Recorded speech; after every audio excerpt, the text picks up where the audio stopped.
Alright, देखो बेटा, आज की क्लास में हम बफर एंड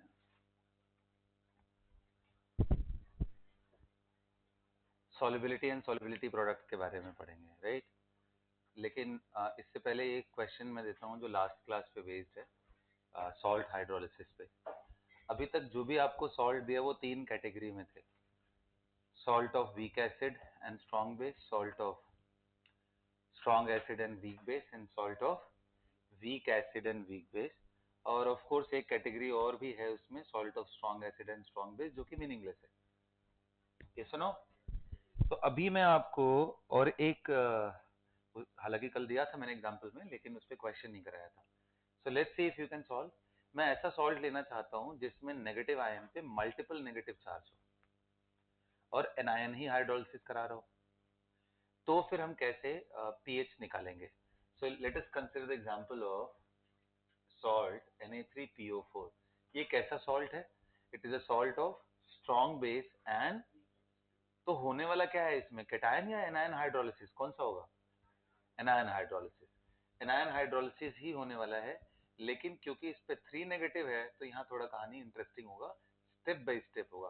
बिल्कुल वैसे ही जैसे पॉलीप्रोटिक एसिड के केस में आप पहला H प्लस एन, दूसरा H प्लस एन, तीसरा H प्लस एन जाते थे, वैसे यहाँ पे पहली बार हाइड्रोलिसिस, दूसरी बार हाइड्रोलिसिस, तीसरी बार हाइड्रोलिसिस कराना पड़ेगा।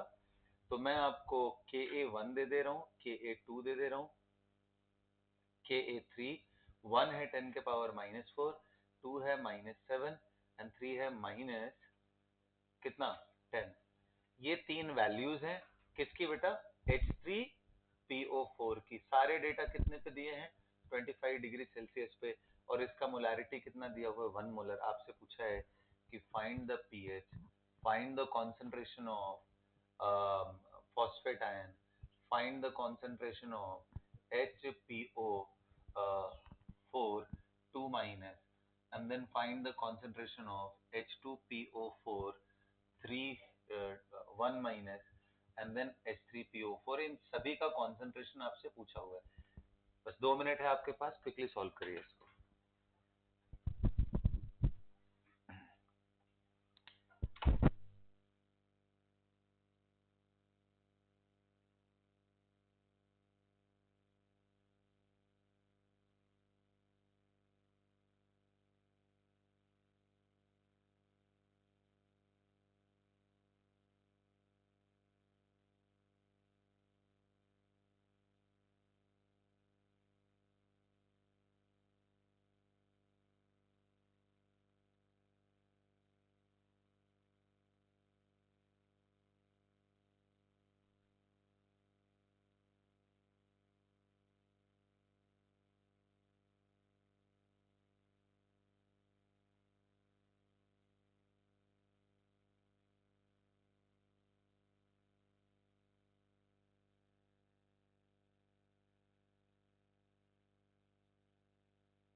वीडियोस ऑन रखो बेटा, सभी लोग, शिवांश, आशिता,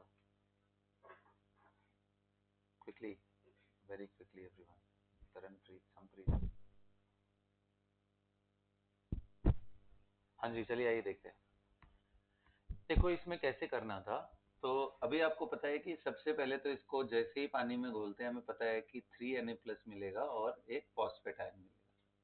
हमारा ये तो किसी काम का नहीं, यही करेगा।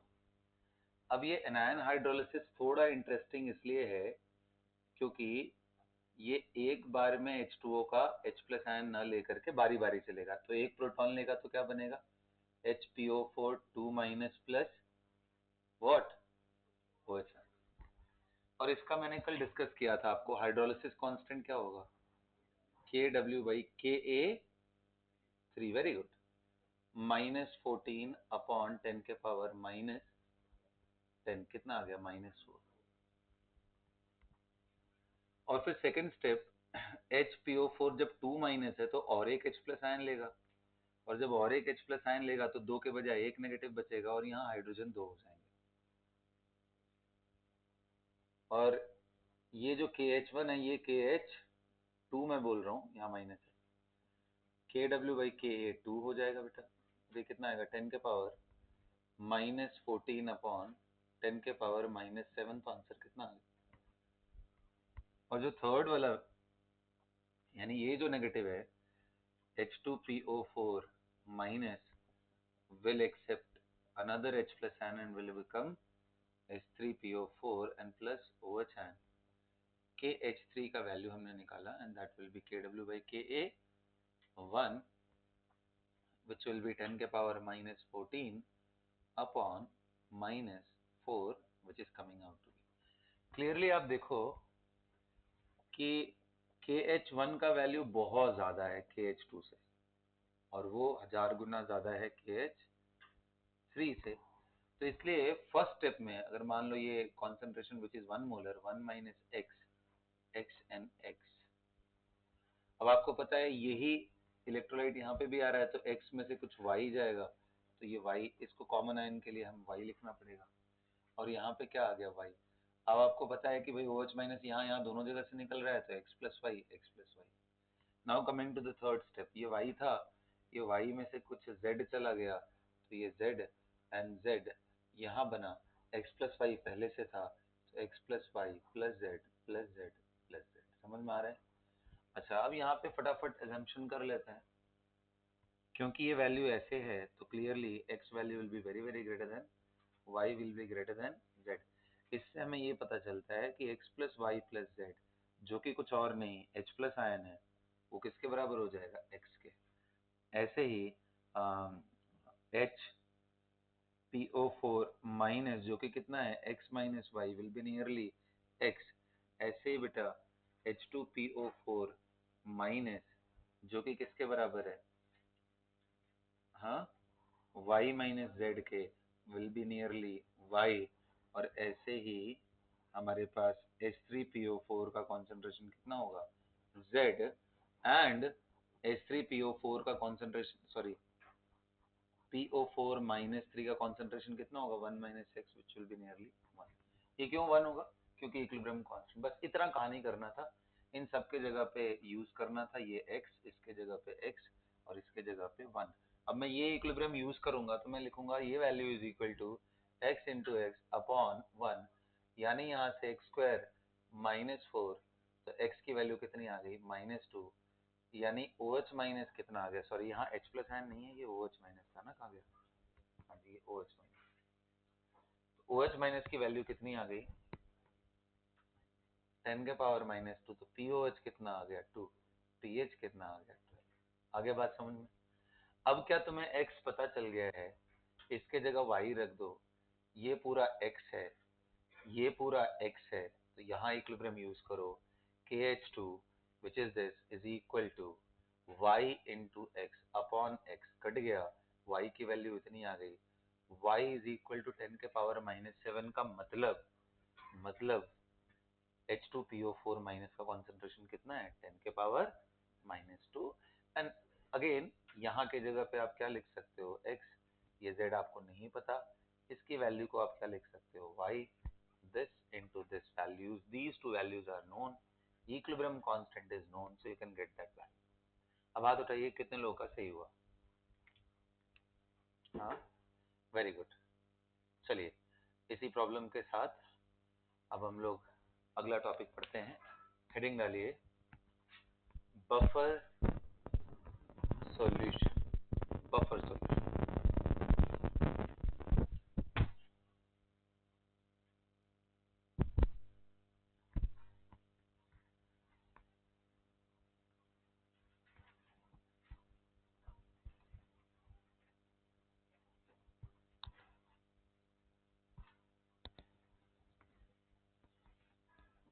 हेडिंग डालिए बेटा बफर सॉल्यूशन।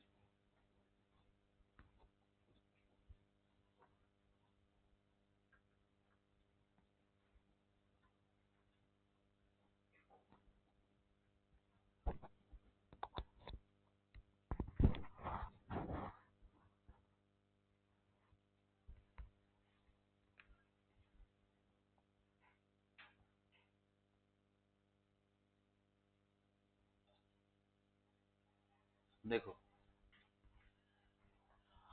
दो एक्सट्रीम केसेस जो हमने अभी पढ़े हैं कि या तो बिल्कुल वीक एसिड हो जाए या तो सीधा उसका सॉल्ट हो जाए विथ स्ट्रॉन्ग बेस। तो जब पूरी तरीके से सॉल्ट कन्वर्ट हो जाएगा तो उसका पीएच निकालने का तरीका अलग है। केएच के थ्रू हम लोग निकालने की कोशिश करेंगे और वीक एसिड है तो हम के के थ्रू निकालते हैं। लेकिन क्या होगा अगर इन दोनों का मिक्सचर दे दे, वीक एसिड भी दे दे और इसका सॉल्ट भी दे दे विथ स्ट्रॉन्ग बेस, ये जो केस बना के आता है that is called buffer. So buffer solution का कॉन्स्टिट्यूएंट क्या होता है, weak acid and it's conjugate base, और ऐसे बफर को हम एसिडिक बफर बोलते हैं। दूसरा, क्या weak base and it's salt with conjugate and it's salt with strong acid भी बफर होगा? हाँ जी, उसको क्या बोलते हैं, बेसिक बफर। तो how this buffer is different from N acid and salt? तो बफर सबसे पहला चीज जो इसमें डिफरेंट है कि इसका कॉन्सेंट्रेशन, इसका पीएच कॉन्सेंट्रेशन से इंडिपेंडेंट होता है, बिल्कुल वैसे ही जैसे salt of weak acid weak base का होता है। दूसरा मजेदार चीज ये मिलेगा कि ये रेजिस्टेंस भी शो करता है पीएच चेंज होने में। जैसे अगर मैं आपको एक बात पूछूं कि ये बताओ, अगर तुम्हारे पास प्योर वाटर दिया हो 1 लीटर प्योर वाटर, और इसमें गलती से एक बड़े एमएल का 1 ml जिसका कंसेंट्रेशन 1 मोलर हो और HCl हो, अगर ये HCl एक बूंद इसमें गिर जाए तब पीएच कितना होगा? तो इस समय पीएच कितना होगा, 7। इस समय पीएच कितना होगा? तो आप बताओ, 1 ml 1 मोलर HCl में मोल कितने HCl के? Molarity into volume. मोलारिटी कितनी थी, 1, और वॉल्यूम कितना, 1 ml यानी 10⁻³ तो इतने मोल हैं, ये सुनो। अच्छा, जब ये अंदर गिर जाएगा 1 लीटर में तो कॉन्सेंट्रेशन ऑफ HCl जो न्यू सॉल्यूशन के अंदर वो कितना आएगा? तो बोलोगे मोल अपॉन वॉल्यूम 10⁻⁻। अब मैं पूछूं कि 10⁻³ HCl अगर अंदर है तो HCl तो स्ट्रॉन्ग इलेक्ट्रोलाइट है, ये H plus and Cl minus देगा, कितना देगा ये, जितना ये था। अच्छा, वाटर खुद का H प्लस आयन कितना देता है नॉर्मली? बहुत ही कम सर, 10⁻⁷ और जब ऊपर से इससे ज्यादा H प्लस आयन कहीं से मिल रहा हो तो ये तो और कम हो जाएगा। तो कहने का मतलब इन दोनों को जोड़ करके आंसर क्या आने वाला है, 10⁻³ H प्लस, पीएच कितना आ गया, 3। एक बूंद सिर्फ HCl गिर जाने से पीएच 7 से कहां पहुंच गया, 3। ड्रास्टिक चेंज है ना, 7 से 3 पहुंच जाना, 4 यूनिट चेंज हो गया। अभी जो आपको बफर सॉल्यूशन के बारे में प्रॉपर्टी बता रहा हूं, आगे आपको क्वेश्चन भी कराएंगे, देखना। एक बूंद क्या, तुम ना आधा मोल, हाफ मोल, ये 10⁻³ है ना, हाफ मोल भी अगर तुम HCl गिरा देते हो सॉल्यूशन में, अगर इस तरीके से वो बनाया गया अच्छा बफर, तो पीएच में चेंज 1 यूनिट से भी कम आपको देखने को मिलेगा। यहाँ तो 1 बूंद से 4 यूनिट हो जा रहा है, वहां 1 यूनिट से भी कम देखने को मिलेगा। और 2-4 बूंद डालने से तो कोई फर्क ही नहीं पड़ने वाला इसके पीएच पे, इतना जबरदस्त होता है बफर। लिखना शुरू करो।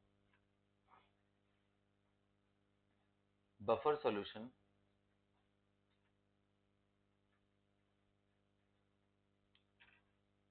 resist change in pH when small amount of acid, strong acid, when small amount of strong acid and strong base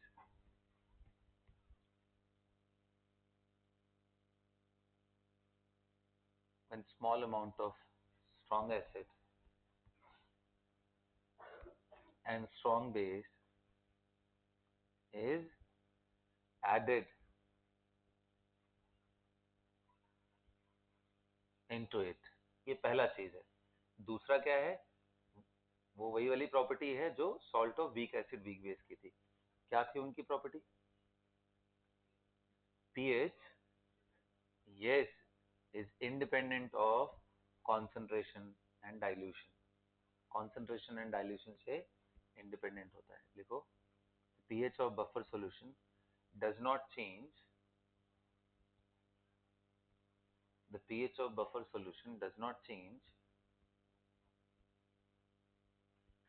on dilution। the pH of buffer solution does not change on dilution। समझ में आ गया? बोलिए।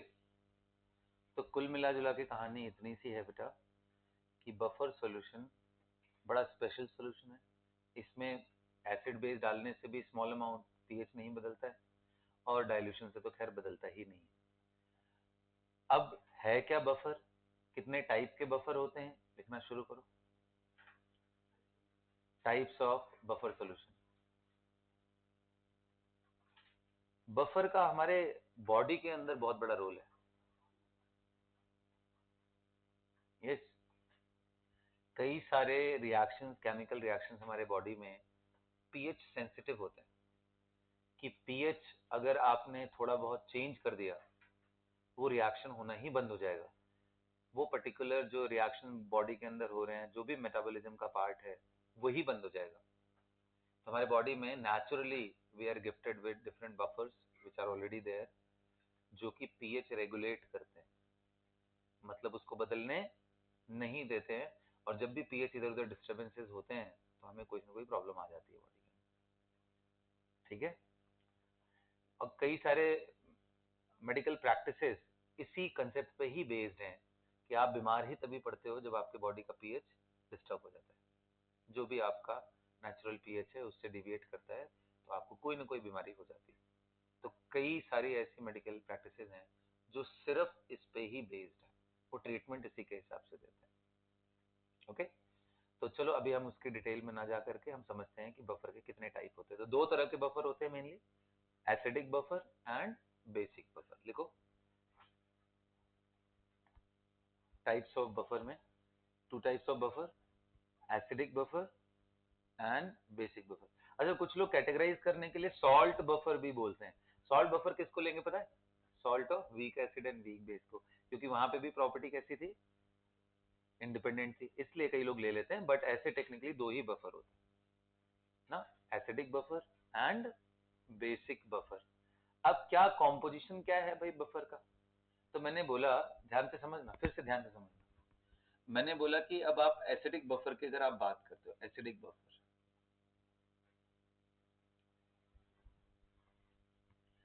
so it consists of weak acid and its salt with strong base। लिखो, it consists of weak acid and its salt with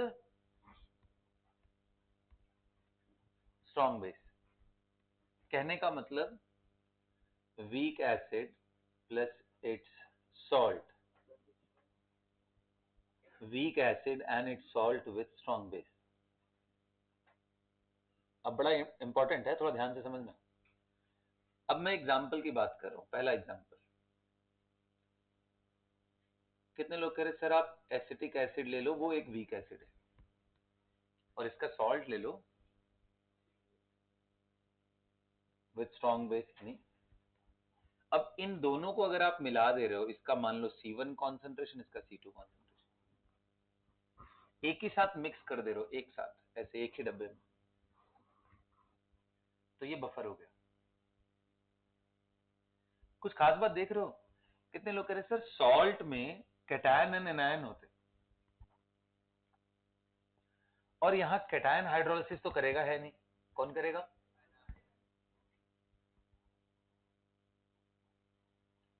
कहने का मतलब इस solution को क्या मैं ऐसे देख सकता हूं कि weak acid and it's conjugate base? क्योंकि सॉल्ट बोलने में जो स्ट्रॉन्ग से आ रहा है वो तो कुछ कर ही नहीं रहा। इसलिए अगर आप ऐसे भी देखते हो तो ज्यादा अच्छा है, बल्कि आपको ये दिखना चाहिए कि buffer solution, acidic buffer consist of weak acid and it's conjugate base. तो कहोगे सर ये क्या मजाक हुआ, weak acid and it's conjugate base तो हमारा नॉर्मल एसिडिक सॉल्यूशन में भी होता है। क्योंकि मान लो मैंने 1 मोलर एसिटिक एसिड लिया, तो ये थोड़ा तो आयोनाइज होके कॉन्जुगेट बेस देता है। कितना देता है? 10⁻³ -4 डिपेंडिंग ऑन इट्स के। इस ऑर्डर का देता है ना, अरे उसी ऑर्डर का H+ आयन देता है, किया है ना उस सवाल। तो क्या इसको भी बफर बोलेंगे? आंसर है नहीं। तो इसको बफर नहीं बोल रहे हैं तो इसको क्यों बफर बोल रहे हैं? तो एक कंडीशन भी है कि दोनों होना चाहिए, लेकिन इस तरह से कि जो ये कॉन्सेंट्रेशन का रेशियो है दोनों, ये वैल्यू मिनिमम से मिनिमम 1/10, मैक्स टू मैक्स 10/1 होना चाहिए। वह ऐसा क्यों सर? क्योंकि अगर तुम ये बाउंड्रीज नहीं लगाओगे तो 2-4-5% तो कॉन्जुगेट बेस एसिड के साथ हमेशा पड़ा रहेगा। अरे ये आयोनाइज होगा 1 मोलर में से, तो ये निकला ना। खैर यहाँ पे तो परसेंटेज इसका और भी कम है, के वैल्यू और बेटर इंप्रूव होता तो और आता। कहने का मतलब कि weak acid and conjugate base तो चाहे कुछ भी कर लो साथ के साथ प्रेजेंट रहेंगे, एक ज्यादा रहेगा, एक बहुत ही कम रहेगा। जब हम वीक एसिड सॉल्यूशन में लेंगे तो एसिड डोमिनेंट होगा, ये नेग्लिजिबल होगा। और जब सॉल्ट ले लेंगे, अकेले सॉल्ट ले लेंगे, CH3CO Na+, कुछ करेगा नहीं, तब ये हाइड्रोलाइज करके थोड़ा बहुत क्या बनाएगा? Weak acid. ये सुनो, इस बार ये आएगा 10⁻³ के ऑर्डर का, एंड ये आएगा हमारा नियरली 1 मोलर का। इसमें ये ज्यादा और ये नेग्लिजिबल, इसमें ये ज्यादा और ये नेग्लिजिबल। तो एसिड बेस तो हर समय प्रेजेंट रहते हैं, लेकिन वीक एसिड के केस में एसिड डोमिनेंट और दूसरा नेग्लिजिबल, सॉल्ट के केस में कॉन्जुगेट बेस नॉर्मल एंड दूसरा नेग्लिजिबल। जब हम बात यहां की कर रहे हैं बफर की, दोनों में से कोई नेग्लिजिबल नहीं होना चाहिए, दोनों होने चाहिए, तभी आप उसको बफर का नाम दे सकते हो। इसलिए तो देखो लिखा है कि इन दोनों का रेशियो कम से कम 1/10, मैक्स टू मैक्स 10/1। मतलब अगर आप परसेंटेज थोड़ा देखो तो रफली 10% के आसपास है, और 10% एक कंसिडरेबल नंबर होता है। 15%, 20%, 50%, ये सब कंसिडरेबल नंबर है। लेकिन 5% से भी कम हो जाए तो नेग्लेजिबल। तो अगर एसिड 95% एंड सॉल्ट सिर्फ 5% हो, तो उस सॉल्यूशन को मानो कि सिर्फ वो एसिड है, सॉल्ट इग्नोर कर दो। और अगर सॉल्ट 95%, एसिड उसमें 5% है, तो उसको सॉल्ट की तरह ट्रीट करो, एसिड भूल जाओ कि दिया हुआ है। लेकिन अगर एसिड आपका 40%, 60% आपका क्या है? सॉल्ट। या फिर सॉल्ट आपका 40% है, एसिड कितना है? इस सॉल्यूशन को हम बफर की तरह ट्रीट करेंगे, ना तो ये वीक एसिड है ना तो, और उन दोनों से प्रॉपर्टीज की अलग हो जाएगी। आया बात समझ में? दिमाग में आया बात? तो कंडीशन क्या है कि ये हमेशा याद रखना कि जो बेस आ रहा है कॉन्जुगेट बेस अपॉन एसिड, इसका कॉन्सेंट्रेशन ये रेंज फॉलो करेगा तभी ये बफर होगा, otherwise it will not be a buffer condition.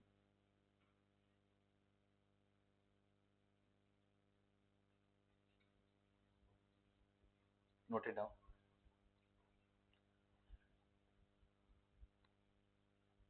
जल्दी करो।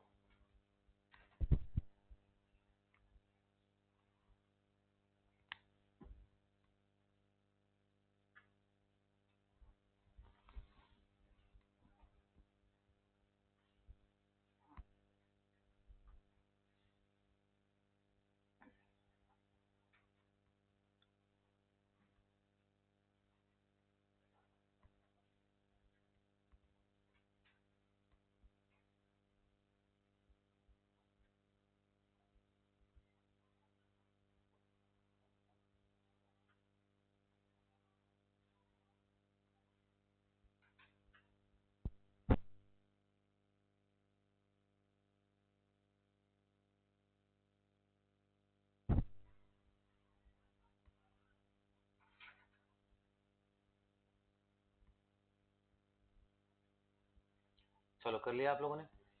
हाँ, अब दूसरे एग्जाम्पल भी मैं बताता हूं, थोड़ा ध्यान से देखो। नंबर 2 पे बताओ, मैं क्या HCN ले लूं? बोलिए। एंड सोडियम साइनाइड या पोटेशियम साइनाइड। नंबर 3 अंडरस्टूड है, हर बार अब ये अंडरस्टूड है, ये बार बार बताने की जरूरत नहीं।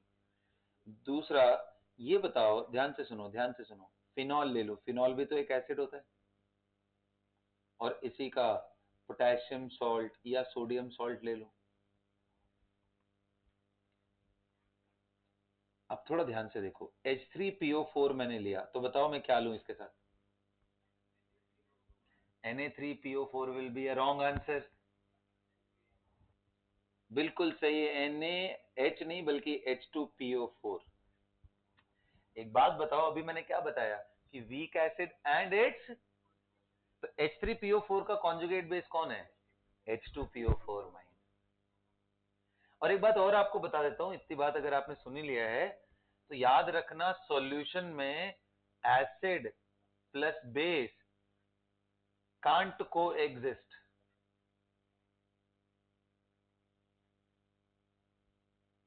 That is, if you have HCl and NaOH, they will start fighting with each other and finally क्या बन जाएगा? Salt। Anyone who is in excess will be the winner। मान लो ये 2 मोल लिया, ये 1 मोल लिया, तो लास्ट में ये 1 बच जाएगा, ये पूरा खत्म हो गया। लड़ाई खत्म होने के बाद NaCl कितना बचा? 1। They can't coexist, but conjugate acid base pair can coexist।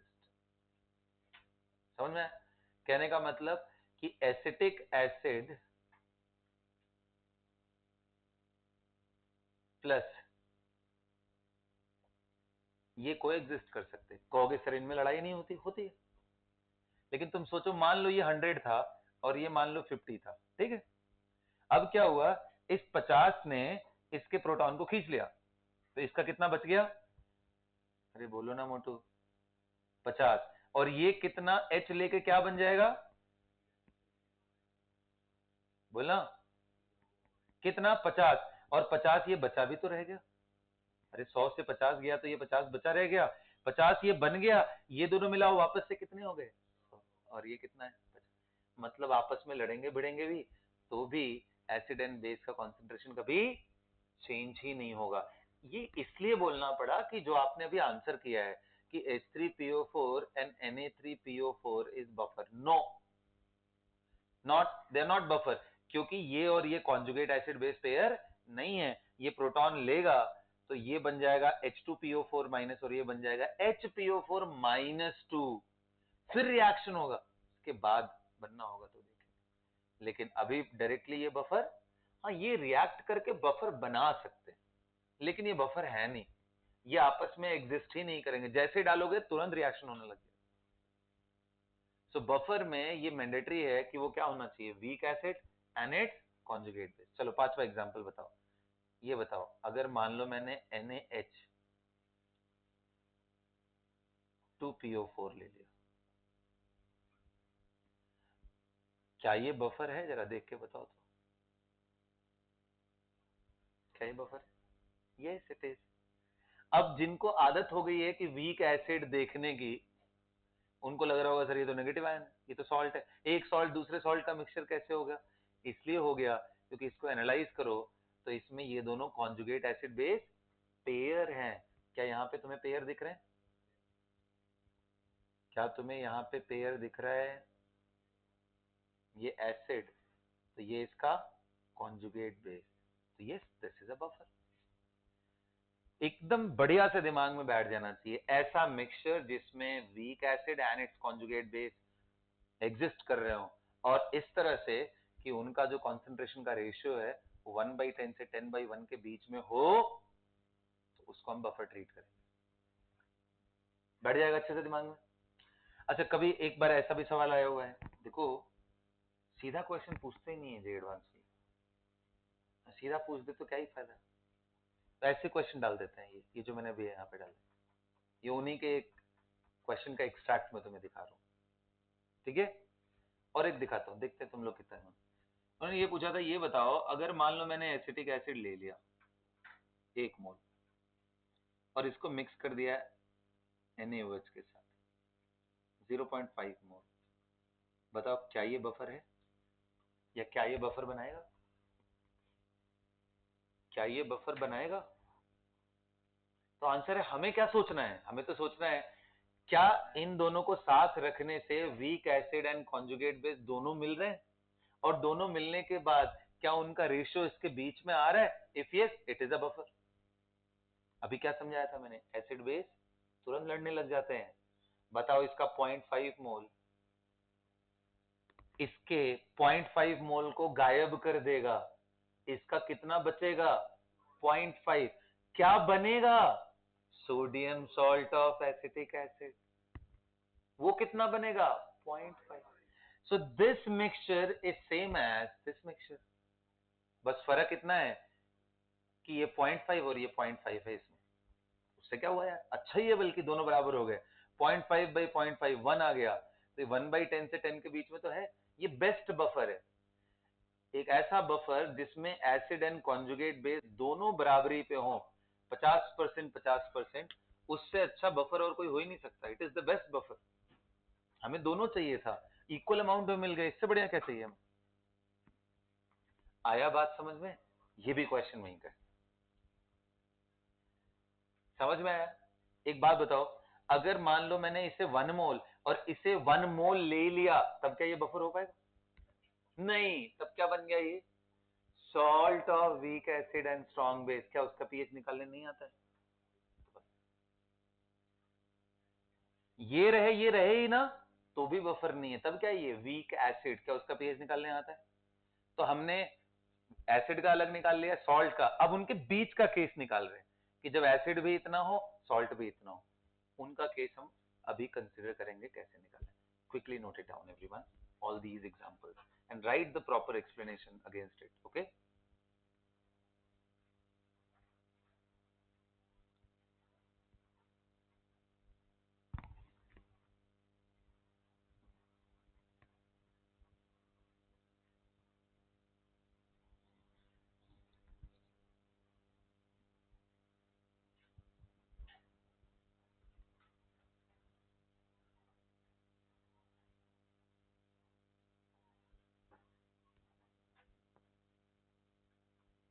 चलो एक सवाल करें अब।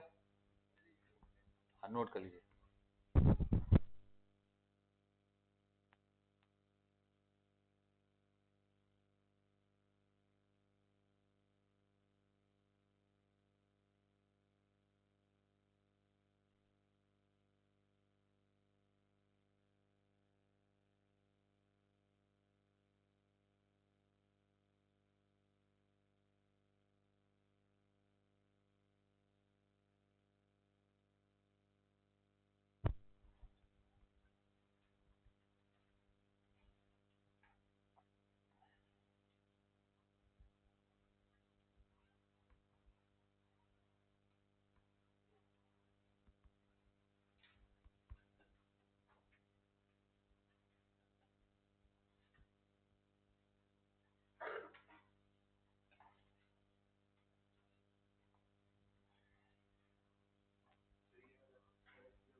ये इसलिए हो गया बेटा,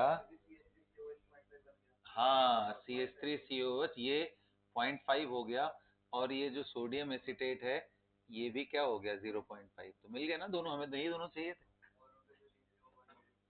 हाँ बाबा, हाँ जी, उनका रेशियो इस रेंज के बीच में आ गया।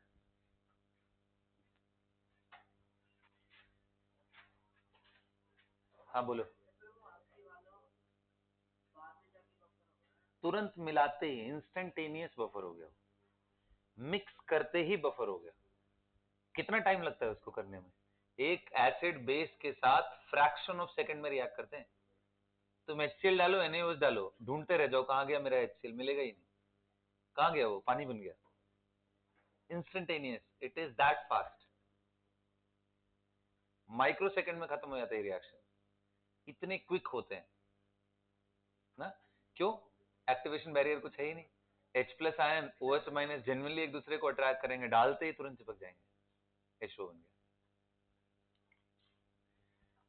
चलो बड़ी, अब हम लोग सवाल करते हैं इस पे, एसिडिक बफर, लेकिन एक बेसिक का भी एग्जांपल देता हूँ, फिर एसिडिक बफर पे, हम बेसिक बफर पे करते हैं।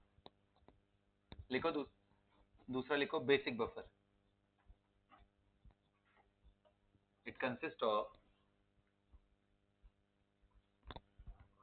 Weak base and it's salt with strong acid. Underline कर लेना, ये बड़ी इंपॉर्टेंट लाइन है।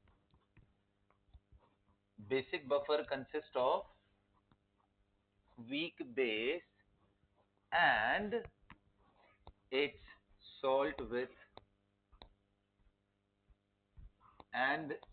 salt with strong acid.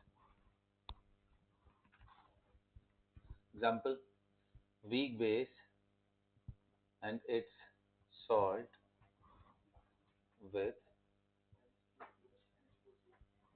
जैसे weak base NH4OH ना, हाँ NH4Cl,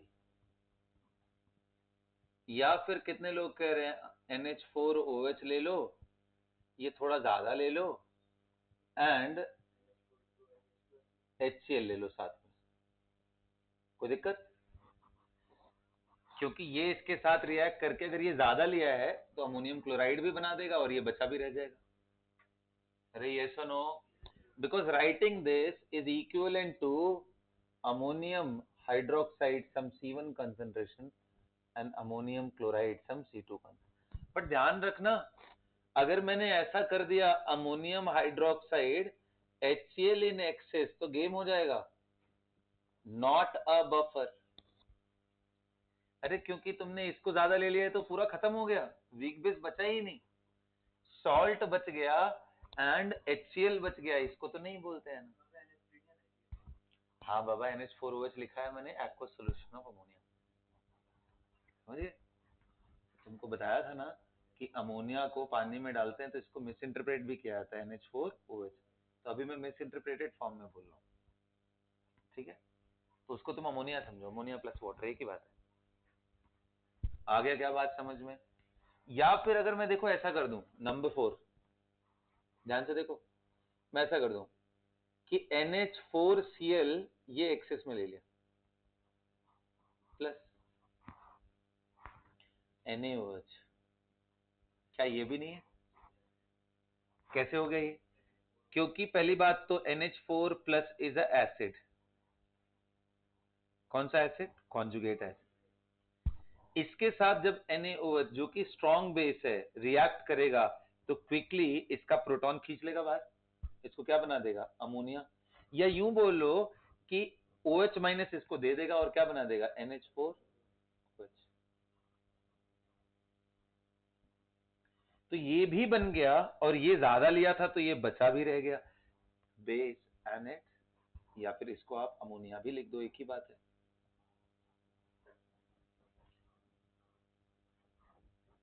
तो ये भी एक बफर का एग्जाम्पल है, समझ में आया? कहाँ एसिडिक सॉल्ट बना ना, क्या कर रहे थे, ये सॉल्ट ही तो था, ये एक्सेस में था तो ये सॉल्ट बचा रह गया, क्या बन गया? जो नहीं था, वीक बेस। वीक बेस भी हो, उसका सॉल्ट भी विद स्ट्रॉन्ग एसिड हो, दोनों एक साथ हो, अब इसको बोलने का तरीका है कि मैं इन दोनों को साथ मिलाऊं या इसको ज्यादा करके इसमें थोड़ा सा एसिड डाल के ये बनाऊं या इसको ज्यादा रख के थोड़ा बेस डाल के इसको बनाऊं, बात तो एक ही है ना। क्या फर्क पड़ता है? एट द एंड आपके पास सोल्यूशन में क्या मिला? Conjugate acid and weak base. क्या यहाँ पे भी रिलेशन वही है? हाँ जी, इधर बेस बाई कॉन्जुगेट एसिड का जो रेशियो है 1/10 से 10/1 में होना चाहिए।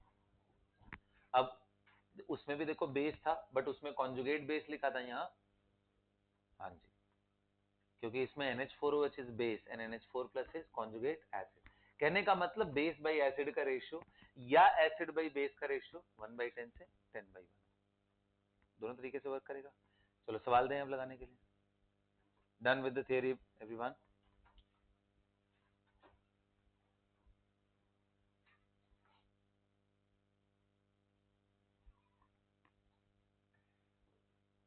आइए क्वेश्चन करते हैं।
कर लिया बेटा?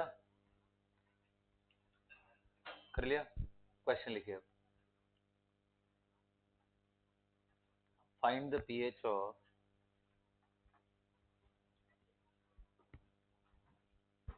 find the pH of a buffer solution made by mixing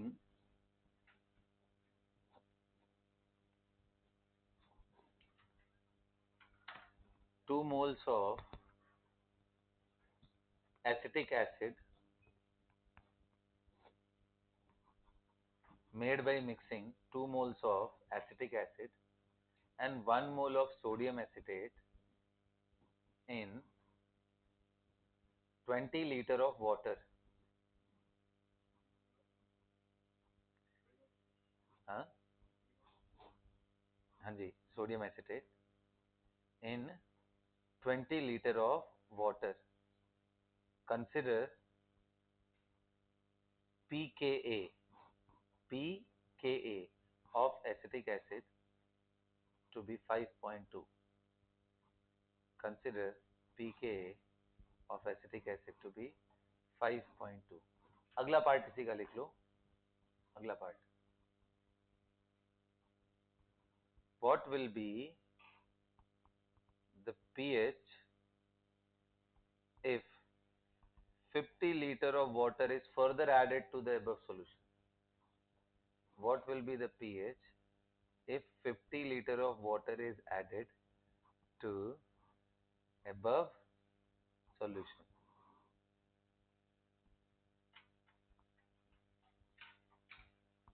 चलिए बड़ी, क्विकली डू इट, करिए करिए देखें।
चलो ठीक है।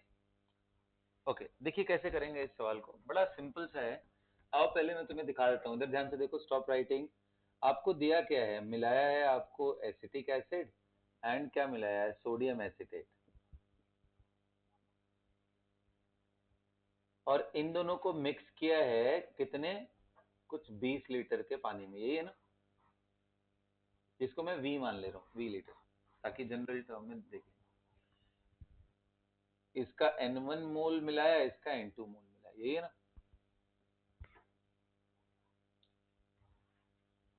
ये बताओ सॉल्यूशन में क्या क्या मिला हमें, एक तो ये स्पीशीज मिला एसिटिक एसिड, और दूसरा क्या मिला है, सोडियम एसिटेट। फटाफट समझते हैं ये क्या है, तुरंत बताओ। वीक एसिड, डिसोसिएट होकर क्या बनेगा,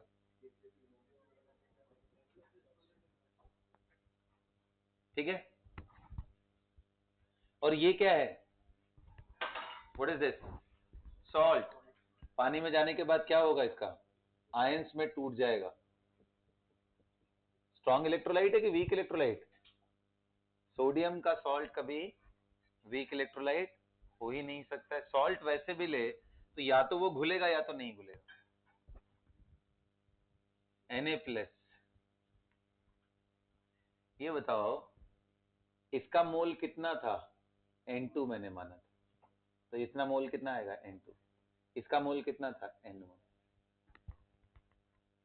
अब बता बेटा, ये N1 माइनस एक्स, तो ये x होता लेकिन N2 पहले से ही आ गया है, तो कितना हो जाएगा ये H प्लस आयन क्या हो गया x। के ए वैल्यू हमें पता है कि के ए वैल्यू बहुत कम है।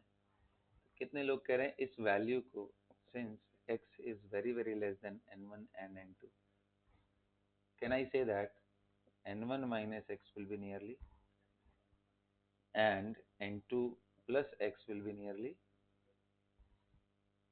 यही क्या है, कॉन्जुगेट बेस का स्ट्रेंथ, और ये क्या है, एसिड का। अब आइए हम थोड़ा देखते हैं फटाफट, अब क्या खत्म हो गया क्वेश्चन। कितने लोग कह रहे हैं के ए की value is equal to, can I say that CH3COO minus into H plus ion upon CH3COH, ये सुनो। अगर हमें सॉल्व करना हो, देखो एक तो मैं तुरंत सॉल्व करके दिखाता हूं, इसका वैल्यू कितना था N2 अपॉन V, और इसका वैल्यू कितना था N1 upon V is equal to into H plus ion is equal to क्या, के मत लिखो कुछ भी, अभी ध्यान से सुनो। क्या V उड़ गया, क्या N2 बाई N1 उधर जाके N1 बाई N2 हो जाएगा, N1 बाई N2 इंटू के। क्या इसमें वॉल्यूम कहीं आया, क्या वॉल्यूम कहीं आया, इसलिए मैंने स्टार्टिंग में तुम्हें क्या लिखवाया था, independent of dilution, independent of concentration. सिर्फ इसमें किसका जरूरत है, मोल का। अब क्या खत्म नहीं हो गया, ये हो गया ना। तो यार N1 N2 तुम्हें पता है, ये सब पता है, आ गया बात समझ। अब आओ एक एक्सप्रेशन डिराइव कर देते, तुम एक्सप्रेशन ये डिराइव कर दे रहे हैं कि CH3CO minus H plus is equal to K है, तो मैं दोनों तरफ माइनस लॉग ले रहा हूं, माइनस लॉग, और इस पूरे को इकट्ठे देखना चाहता हूं और इसको अलग से।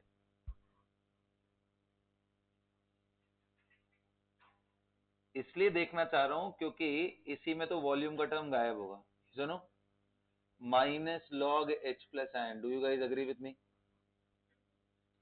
Can I write like this और not, taking minus log on both side, and उस साइड में क्या हो जाएगा, minus log to the base 10 K ए, ये क्या हो गया, पी के, बोलो। और मैंने यही वैल्यू दी थी पी के। अच्छा, ये पूरा का पूरा वैल्यू इधर माइनस में, उस साइड ले जाऊंगा तो क्या हो जाएगा, प्लस। और ये क्या है, minus log H plus ion, यही क्या है, पी एच। तो क्या मैं लिख सकता हूं p H is equal to p K a plus, उस साइड गया लॉग ऑफ कॉन्जुगेट बेस का स्ट्रेंथ अपॉन एसिड का स्ट्रेंथ। या कुछ लोग लिख सकते हैं सॉल्ट का स्ट्रेंथ अपॉन एसिड का, क्योंकि कॉन्जुगेट बेस कहां से है, हमारे पास पीएच का जो फाइनल एक्सप्रेशन आया वो क्या आया, पी के प्लस लॉग ऑफ ऊपर कॉन्जुगेट बेस अपॉन नीचे क्या एसिड टू द बेस 10। ये हेंडरसन इक्वेशन बोलते हैं इसको। लिखो।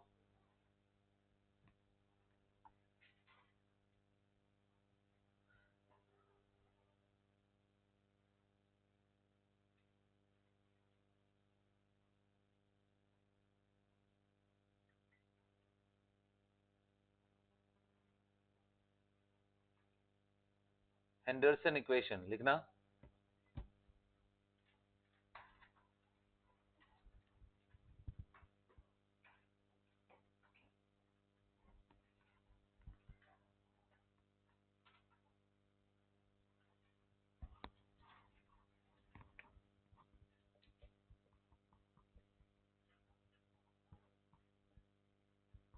अब आपके दिमाग में आ रहा होगा सर वीक एसिड में भी तो ये चीज लिखते ही है ना, Ka is equal to this into this upon this. तो उसमें और इसके फॉर्मूले में अंतर तो कुछ खास दिख नहीं रहा है। उसमें भी यही लगाते हैं, इसमें भी तो लगाएंगे तो हर जगह यही। फर्क बस इस चीज का है, उस केस में ये x ही रहता था, N2 प्लस एक्स नहीं होता था। ये पूरा हट के क्या जा रहा है N2 और वहां पे x। तो हम x अननोन हो जाता है यहाँ पे ये रेशियो से सिर्फ मोल का ही रेशियो मिलके रह जा रहा है और वहां एक अननोन आ जाता है। तो इस तरीके से नहीं निकाल पाते, फॉर्मूला तो यही लग सकता है वहां पे। वहां क्वाड्रेटिक सॉल्व करना पड़ता है, यहाँ नहीं करना पड़ रहा है। क्यों नहीं करना पड़ रहा है? क्योंकि ये N2 प्लस एक्स होके क्या हो गया, ये N2 और ये क्या हो गया N1। तो हमें मिल गया x एक ही unknown into N2 upon N1 is equal to this. और पहले क्या बनता था x into x upon c, x square by c is equal to K. तो x हम निकालते थे, यहाँ पे निकालने की भी जरूरत, मतलब डायरेक्ट सिंगल वेरिएबल में बन गया। अरे उसमें भी सिंगल ही रहता था, क्वाड्रेटिक इसमें लीनियर रहेगा। हाँ जी बोलिए। कौन? हाँ तो टेंशन किस बात का है? टेंशन किस बात का है माय डियर? देखो क्या बोला एक बच्चे ने, बोला कि सर एक बात बताओ, आपका जब मन करता है हाइड्रोलिसिस लिख देते हो, यहाँ तो आपने लिखा ही नहीं। चलो मैं लिख देता हूँ। This is going to hydrolyze water. What are you going to get? CH3 COOH. And what are you going to get? Tell me. OH minus. I am going to derive the same thing with this. अब बताओ acetate ion कितना है? N2. N2 था ना? N2 minus क्या हुआ X, और ये X बना, लेकिन ये पहले से कितना था N1। तो N1 प्लस एक्स। क्या इसका रेशियो अभी भी N1, इसका रेशियो, क्या इन दोनों का रेशियो अभी भी वही है N1 N2? अरे बोलो। और इसका KW बाई KA हो गया क्या? बोलो यार। तो क्या equation KW by KA is equal to OH minus into this N1 upon N2। मतलब अगर मैं OH माइनस निकालूं तो क्या आ गया, KW by KA into N2 by N1। Yes और नो? अब मैं बोल रहा हूँ पीएच निकालना है, तो H प्लस एन निकालने के लिए क्या करना पड़ता है? हमें पता है कि H plus and OH minus का प्रोडक्ट किसके बराबर होता है, KW। तो OH आयन की जगह मैं क्या लिख सकता हूँ, KW by H plus ion. बोलो, is equal to KW by KA into N2 by N1। जरा देखो तो H plus ion, KW KW उड़ गया क्या? ये पूरा चीज उधर है, H प्लस को इधर, तो क्या H plus ion is equal to KA into N1 by N2 आ रहा है। देखो पहले भी वही आ रहा था क्या? कोई फर्क पड़ा? नहीं पड़ेगा कोई फर्क। तो आप किसी जगह से ले लो, हाइड्रोलिसिस से ले लो तो भी आएगा वही आंसर, नॉर्मल एसिड डिसोसिएशन से ले लो तो भी वही आंसर आएगा, क्योंकि दोनों ही कॉन्सेंट्रेशन डिसेंट दिए हुए हैं। तो उसमें जो भी जोड़ना घटाना होता है एक्स वाई का वो खत्म हो जाएगा, ये रेशियो हमेशा इंटैक्ट रहेगा। Doesn't matter you are considering hydrolysis equation और नॉर्मल वीक एसिड का डिसोसिएशन इक्वेशन, डजंट मैटर। ठीक है, कैसे भी करोगे तो वैल्यू सेम आएगा। तो इसलिए सीधा सीधा ये एक्सप्रेशन दिमाग में रखो, सबसे बढ़िया है, ज्यादा लफड़ा नहीं है। PH is equal to pK plus log of conjugate base upon acid का कॉन्सेंट्रेशन। आ गया क्या समझ में सबको? बोलो। अब इसका आंसर निकालो जल्दी, using this expression get the answer.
बोलिए बेटा, हो गया?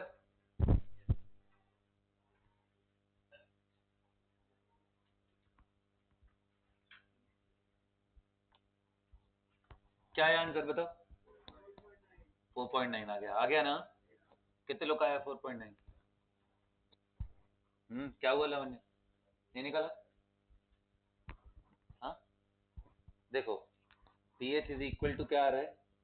pK plus log of conjugate base यानी A माइनस अपॉन HA लिख सकता हूँ, क्योंकि एसिड एंड बेस उसको ऐसे रिप्रेजेंट करते हैं। ये वैल्यू कितनी है? कितना मोल दिया था? 1 मोल अपॉन वॉल्यूम कितना 20, और ये कितना दिया था? 2 मोल अपॉन 20। ये कट गया ना, ये तो वैसे भी कटना है। लॉग प्लस पीके कितना, तो ये क्या आ गया? 5.2 प्लस लॉग ऑफ 1/2। लॉग 1/2 को एक्सपैंड करो, लॉग 1 माइनस लॉग 2। लॉग 1 क्या होता है? 0। 5.2 लॉग 2 कितना होता है? पॉइंट, तो कितना आ गया? 4.9। पीएच इतना आ गया बात समझ में? बोलो। अगला सवाल जो था वो भी आंसर आ गया, उसका भी आंसर कितना होगा? क्योंकि वो डिपेंड, अरे भाई यहाँ 20 था, 20 और डाला था, कितना लीटर डाला था? 50 और डाला, तो 50 और 20 मिलके 70 हो जाएगा। 70 70 गायब, कोई फर्क पड़ेगा? मैं चाहता तो एक ड्रम भी डाल सकता हूँ पानी का, कोई फर्क नहीं पड़ेगा। क्या आ गया सभी को बात समझ में? हाँ, वेरी गुड। आओ चलो अब आगे बढ़ते हैं। तो ये तो हो गया था बेटा बफर के बारे में। क्या ऐसी वीक बेस का भी निकाल लोगे क्या? चलो एक क्वेश्चन देते हैं, करते हैं, देखते हैं। Find the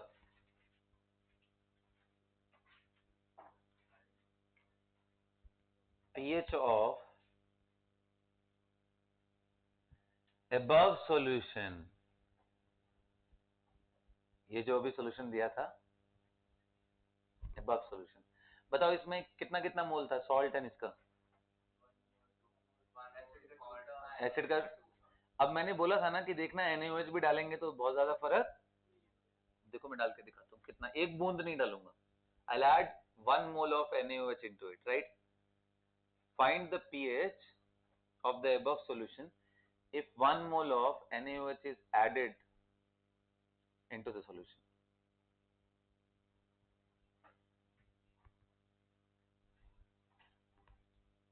If 1 mole of NaOH is added to the solution.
हाँ बडीज, क्या आया क्या आंसर?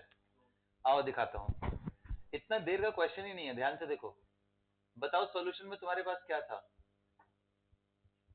क्या था सॉल्यूशन में? एक ये है, एक ये। इसका मोल कितना था? 2। और इसका मोल कितना था? वॉल्यूम कुछ भी हो या क्या फर्क पड़ता है? अब इसमें मैंने बाहर से क्या डाल दिया? क्या डाला? अब बताओ NaOH क्या है? Strong base. ये किसके साथ लड़ाई करेगा? किसके साथ लड़ाई करेगा? एसिड या बेस, किसके साथ? एसिड के साथ, तो इन दोनों में एसिड कौन है? ये है। तो लड़ाई शुरू कर देते हैं। ये 2 था, NaOH कितना था? 1 मोल। लड़ाई करने के बाद जब युद्ध खत्म हो गया तो क्या बचा फिर? क्या बचा? ये 2 इसका 1 खत्म करके इसका 1 मोल बचा है, ये पूरा खत्म हो गया, इसका 1 मोल बन गया। Do you guys agree? Now new composition after reaction, new composition after reaction, क्या बन गया न्यू कॉम्पोजिशन? एसिटिक एसिड, कितना? 1 मोल। सोडियम एसिटेट, भाई पहले से 1 था और एक और बन गया, कितना आ गया? अब पीएच निकालते हैं। हमें करना ही क्या है, ये तो निकालना था यार, क्या कर रहे थे 1 घंटे से। हाँ, plus log of conjugate base upon acid, यही था ना? कॉन्जुगेट बेस मोटू बता कितना? 2 यानी ये 1। अब बता कितना आ गया? log 2 का वैल्यू कितना होता है? 0.3, यानी इस बार pKa प्लस 0.3 आया। पिछली बार क्या आया था? pKa, दोनों का डिफरेंस ले लो, 0.6 ओनली। 1 मोल NaOH डालने पे भी पीएच में बदलाव कितना हुआ? सिर्फ 0.6। और वहीं प्योर वाटर में 1 बूंद, जो कि 10 के पावर -3, जिसको हम ध्यान भी नहीं देते कुछ कॉन्सेंट्रेशन, वो डाल देने से भी पीएच में 4 यूनिट चेंज आया था। आप समझ में आया बफर की पावर कितनी? अब जरा देखो, अब इसी क्वेश्चन में सुनो ध्यान से। अगर मान लो इसी में 1 बूंद NaOH डाला होता, 10 के पावर -3 मोल, तो 10 के पावर -3 इसमें से निकालते 2 में से, तो इसका कॉन्सेंट्रेशन कुछ बदलता? इसका कुछ चेंज होता? ये दोनों सेम रहते? आंसर फिर से वही आ जाता। इसलिए बोला था small amount of acid and base डालने से इनके पीएच में कोई बदलाव ही नहीं होता है। That is the power of this buffer solution. घुस गया दिमाग में? तो ये एग्जांपल इनफ था। अब एक एक चीज डिफाइन किया जाता है, which is buffer capacity. Buffer capacity क्या होता है? इसको डिफाइन करते हैं कि भाई आपने बाहर से कितना OH माइनस का मोल या कितना H प्लस का मोल डाला, divided by volume of buffer solution in litre, and पूरे के divided by change in pH कितना हो, ऐसा डिफाइन करते हैं। बताओ, चेंज इन पीएच जितना कम हो बफर उतना अच्छा, तो कैपेसिटी उतनी अच्छी। अरे डेल्टा डिनोमिनेटर कम करोगे तो न्यूमरेटर, अरे मैं न्यूमरेटर बोल रहा हूँ, ओवरऑल वैल्यू बढ़ जाएगी। तो buffer capacity of any buffer is defined like this, कि if number of mole of H plus and OH, whatever the amount is added to it per unit volume of this। जैसे इस question में अगर मुझे निकालना होता तो, इस क्वेश्चन में निकालना होता तो चेंज इन पीएच पता चल गया ना, 0.6, वो नीचे रख देते। और कितना मोल OH आयन का ऐड किया था? NaOH कितना ऐड किया था? 1 मोल। कितने वॉल्यूम में ऐड किया था? अब डिपेंड कर, तो 20 लीटर था ना सॉल्यूशन का वॉल्यूम, कितना था? तो 1/20 divided by 0.6, that will be the buffer capacity. समझ में आया? तो this is how it is calculated.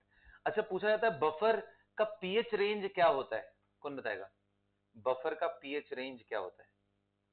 मतलब कि बफर कब से कब तक वो बफर की तरह काम करेगा? तो बड़ा सिंपल आंसर, क्योंकि हमने पढ़ा था कि 1/10 से 10/1 होना चाहिए कॉन्सेंट्रेशन बेस बाई एसिड का। तो 1/10 जब रखोगे तो आंसर क्या आ जाएगा? पीके प्लस लॉग 1/10 यानी -1, और 10/1 रख देंगे तो +1। रेंज कहां से कहां तक हुआ? pKa -1 से, यही बफर का रेंज है। इसके बियॉन्ड चला गया तो वो बफर या तो वो सॉल्ट होगा या तो वो एसिड होगा। अभी क्या है वो? बफर। लिख लो बफर लिमिट, बफर कैपेसिटी लिख लो, इसके बाद बफर लिमिट।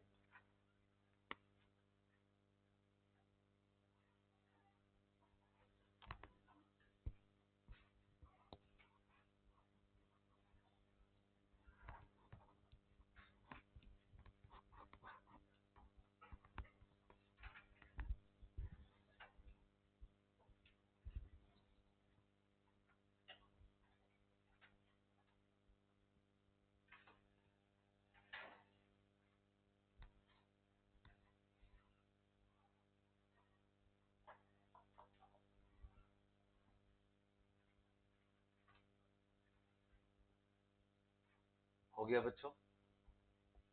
अच्छे से नोट कर लें।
चलो बेटा करें।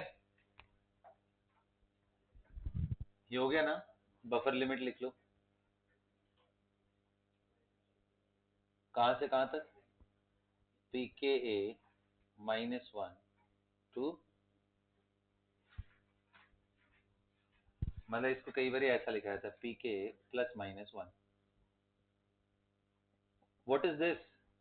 This is the range of pH in which the solution will exist as buffer.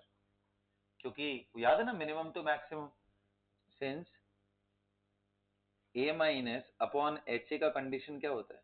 1/10 से 10/1 तक, इसलिए इसको ऐसा लिखते हैं।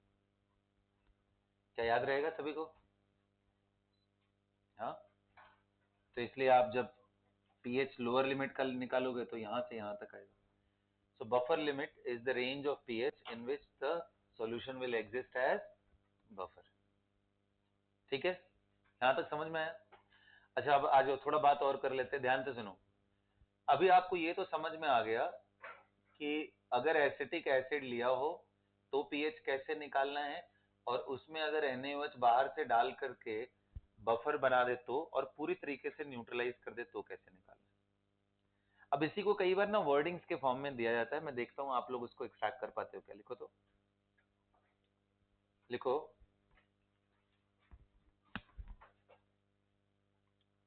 1 molar 1 liter of acetic acid,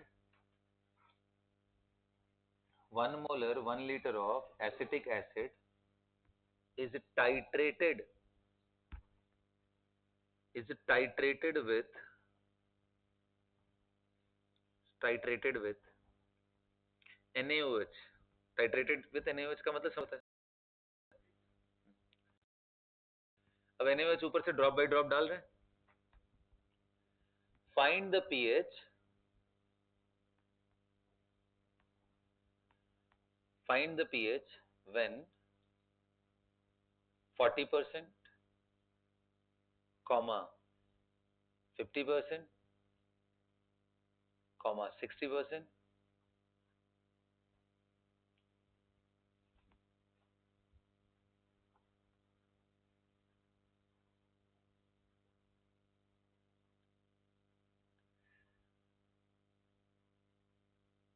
90%,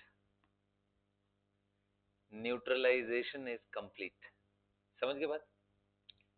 कि मतलब जब रिएक्शन एनएच डाल रहे हैं तो 10 पहले 40% पे पूछा है, जब 40% कंजम्पशन हो जाए CH3COH का, फिर 50 पे, 60 पे और सीधा 90 पे पूछा है। और एक भी पूछ सकता हूँ, कौन सा वाला, जब 100% हो जाए तो। लेकिन उसके लिए मुझे ना NaOH का मोलारिटी देना पड़ जाएगा, क्योंकि फाइनल वॉल्यूम में ये भी कर लें क्या? अरे अच्छा ये कर लो, करो करो करो, जल्दी करो।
चलो बच्चा कर लिया,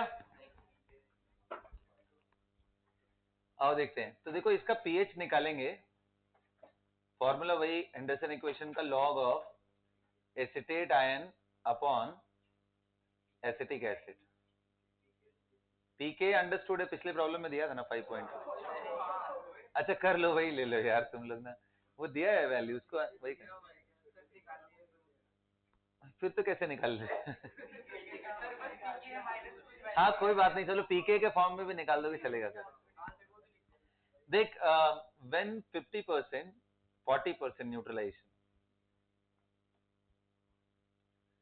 40% न्यूट्रलाइजेशन हुआ, तो ये बताओ, ये अगर तुमने कितना था, 1 मोलर था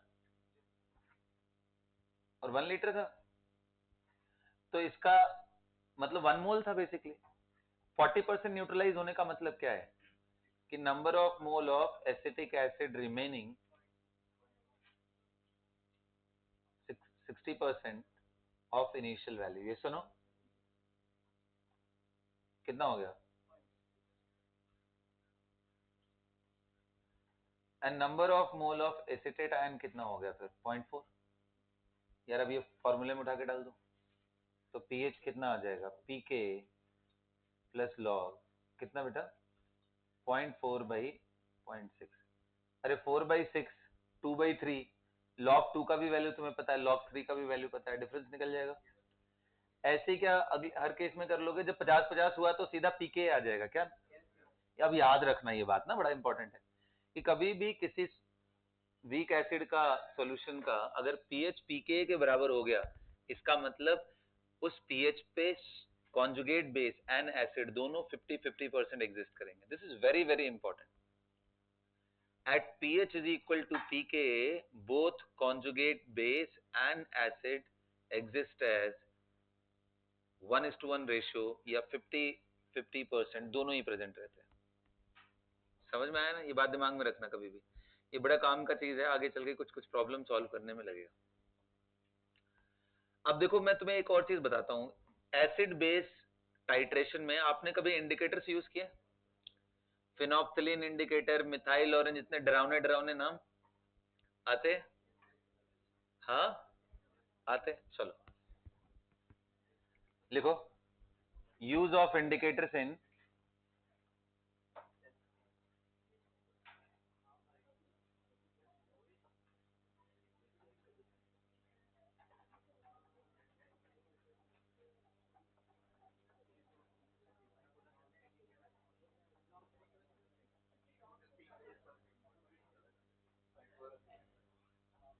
देखो मेरी बात ध्यान से सुनना,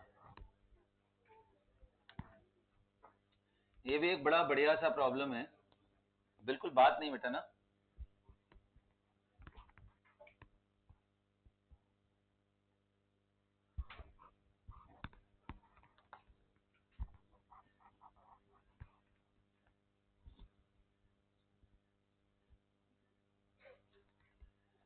use of indicators in acid base titration, यही है ना।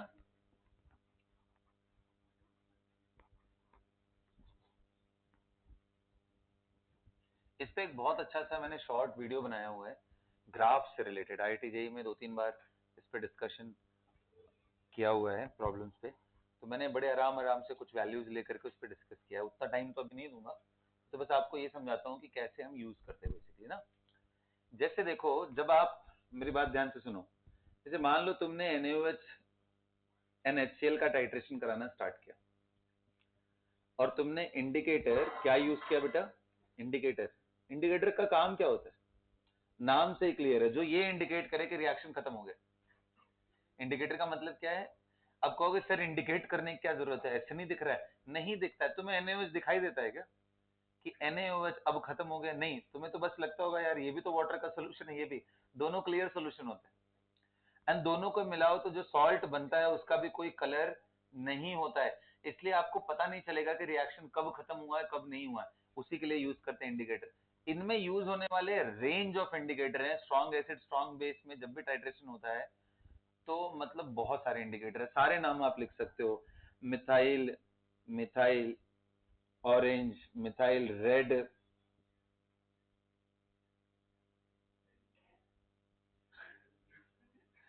इसके अलावा होता है फिनोप्थिलीन,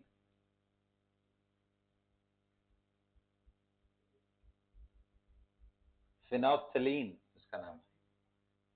ओके, अब मेरी बात ध्यान से सुनो, मैं अभी तुम्हें बताने जा रहा हूं कि इसके कहानी ये क्या है बेसिकली। सो फिनोप्थिलीन ये कंपाउंड है बेटा, नंबर 3 वाला कंपाउंड मैं आपको दिखा रहा हूं। ये क्या बनाया मैंने? बेंजीन।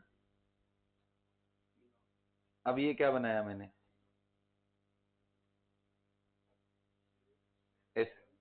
एनहाइड्राइड। अगर मैं डबल बॉन्ड यहां पे भी डाल दूं तो, अब इसमें अगर मैं ऐसा कुछ गेम खेल जाऊं, ये क्या बना रहा हूं?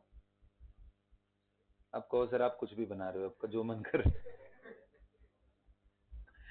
जो आपका मन कर रहा है, हमने सोचना ही बंद कर दिया। This is phenolphthalein everyone. What is this? Phenolphthalein. आप ये पूरा चीज मत देखो, ध्यान से देखो, इसमें फिनॉल है, एंड फिनॉल का पीके वैल्यू क्लोज टू 9.5 टू 10 के बीच में होता है। इसमें जो H प्लस आयन, मतलब जो इसको अगर मैं ऐसे फॉर्म में लिखूं कि ये PHH अनआयोनाइज्ड फॉर्म, तो जब इसमें बेस डालते हैं तो आयोनाइज होगा, आयोनाइज होकर ये बनता है। बिल्कुल बात नहीं करोगे ना, एक फॉर्म को आयोनाइज कर दो।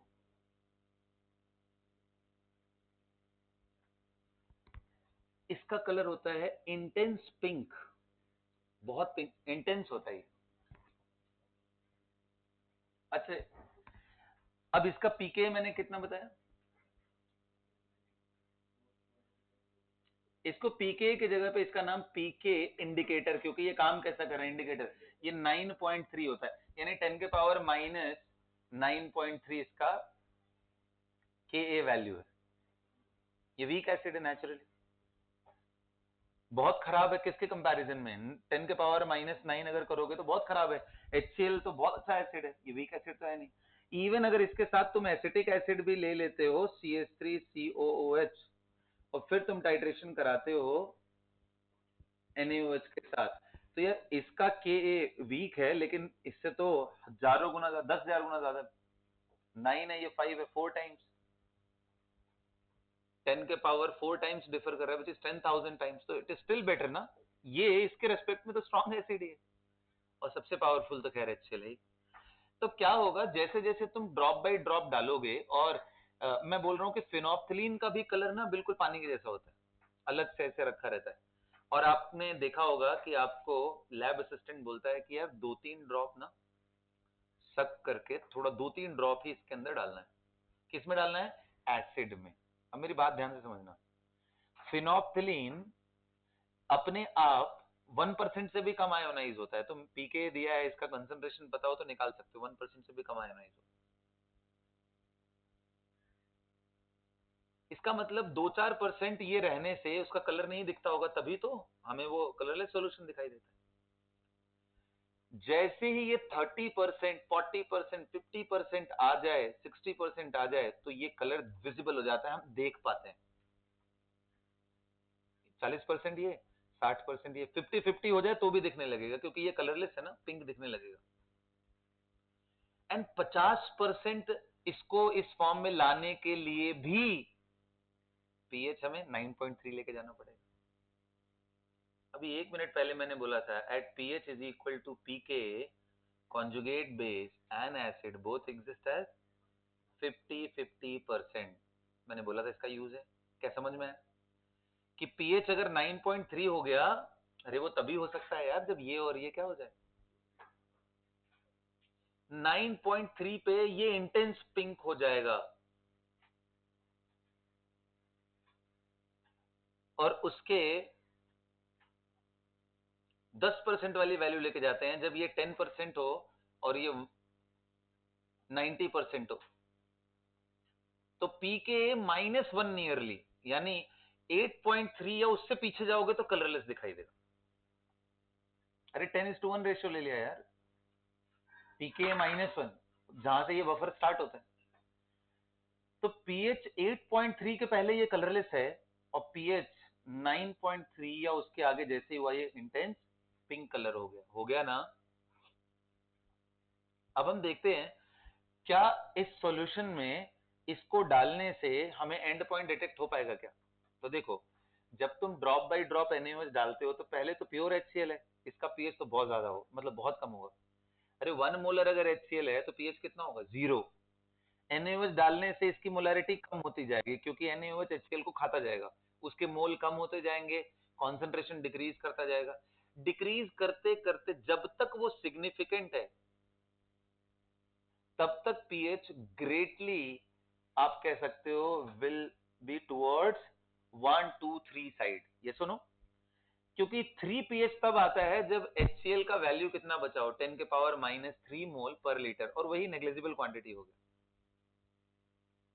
पीएच 3 पे जब HCl लगभग खत्म हो चुका है पीएच 3 पे ही, क्योंकि 10 के पावर -3 है, अब तुम एक दो ड्रॉप NaOH डाल दोगे तो रिएक्शन खत्म, उसके एक दो ड्रॉप और एक्स्ट्रा डाल दोगे तो सॉल्यूशन का नेचर कैसा हो जाएगा? बेसिक। पता है, जैसे ही ये एंड पॉइंट आएगा ना, पहले HCl NaOH से रिएक्ट करता है, जैसे ही HCl खत्म हुआ, एक एक्स्ट्रा बूंद फिनोप्थिलीन को यहां से यहां पहुंचा देगा, क्योंकि फिनोप्थिलीन भी तो एसिड है, इसको यहां से वहां पहुंचा देगा। मतलब and point strong acid and strong base का कितने पीएच पे होता है? 7 पे, क्योंकि स्ट्रॉन्ग एसिड स्ट्रॉन्ग बेस अब रिएक्ट कराएंगे तो NaCl बनेगा और उसका पीएच कितना आएगा? 7। और उसकी एक बूंद एक्स्ट्रा किया, इंटेंस पिंक हो गया, क्योंकि ये फिनोप्थिलीन भी हमें कितना मोल लिया जाता है? बोला जाता है एक दो ड्रॉप डालो, इसलिए बोला जाता है ज्यादा डालने का जरूरत नहीं है, थोड़ा डालोगे तो ऊपर से NaOH हल्का अमाउंट भी एक्स्ट्रा हुआ तो इसको लेके चला जाएगा। तो ये कलर चेंज शो करता है किस पीएच रेंज में? 3 से, क्योंकि strong acid and strong base का अगर पीएच का कर्व बनाओगे आप, तो शुरू में और एकदम से स्पाइक आएगा और ऐसे करके जाएगा। ये जो रेंज होता है, ये 3 से लेकर के ये 7 है, 7 एंड 11, मतलब in a matter of hardly few drops of NaOH, जो कि मुश्किल से, ये डेल्टा वी लोगे तो ये मुश्किल से 3-4 बूंद ही होगा। In a matter of 3 to 4 drop of NaOH extra, the pH varies from 3 to 7, which is a huge value। और 3 के पहले तो हमें पता है कि ये इसी फॉर्म में रहेगा, क्योंकि pH 9.3 पे ये 50-50% होगा, एंड pH 3 पे तो यही फॉर्म डोमिनेंट रहेगा, तब तक कलर नहीं चेंज करेगा। 7 पे भी कलर नहीं चेंज करेगा।